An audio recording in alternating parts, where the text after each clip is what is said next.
திருச்சிராப்பள்ளி மாவட்டத்தில் உள்ள தொட்டியம் என்னும் அழகிய ஊரில் வரலாற்று சிறப்புமிக்க மதுரகாளியம்மன் கோயிலுக்காக பிரசித்தி பெற்றது.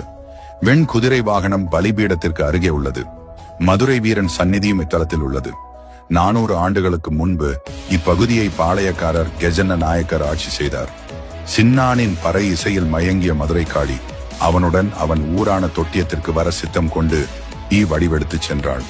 சின்னான் மாடுகள் மேய்க்கும் பொழுது அடிக்கும் பறை இசையை தினமும் ஆனந்தித்து கேட்டாள். ஒரு நாள் அப்பகுதியை ஆண்ட குறுநில மன்னரின் சகோதரன் குதிரையில் வந்தபோது குதிரையின் குளம்படி பட்டு புதரில் இருந்த புற்று சிதைந்தது.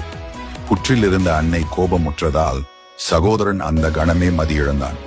செய்வதறியாது திகைத்த மன்னரின் கனவில் தோன்றிய மதுரை காளி மதுரையில் இருந்து இசைக்கு மயங்கி வந்து தொட்டியத்தில் சங்கமித்துள்ளதை சொன்னாள்.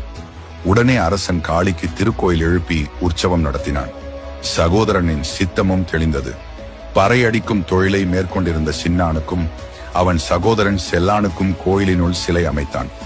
மதுரகாளி அம்மனுக்கு நடைபெறும் திருவிழாவும் தேரோட்டமும் முக்கியமானவையாகும்.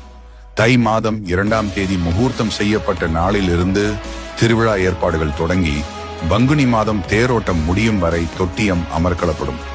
இந்த விழாவின் முக்கியமானது இரட்டை தேரோட்டம். பிரம்மாண்டமாக காட்சியளிக்கும் 32 அடி உயரம் கொண்ட பெரிய தேர், 30 அடி உயரம் கொண்ட சிறிய தேர் இரண்டும் சிறப்பாக அலங்கரிக்கப்பட்டு வீதியுலா வரும். தமிழகத்திலேயே தோளால் தூக்கிச் செல்லப்படும் மிக உயரமான தேர் இதுவாகத்தான் இருக்கும். ஆணி திருமஞ்சன விழாவின் போது ஆயிரக்கணக்கான பக்தர்கள் காவிரி ஆற்றிலிருந்து பால்குடம், தீர்த்த குடம், அக்னி சட்டி எடுத்து அம்மனுக்கு வேண்டுதலை நிறைவேற்றுகின்றனர். இத்தகைய சிறப்பம்சங்களால் தொட்டியம் மதுரகாளியம்மன் கோயில் பக்தர்களின் ஆழ்ந்த பக்தி மற்றும் நம்பிக்கையின் மையமாக திகழ்கிறது.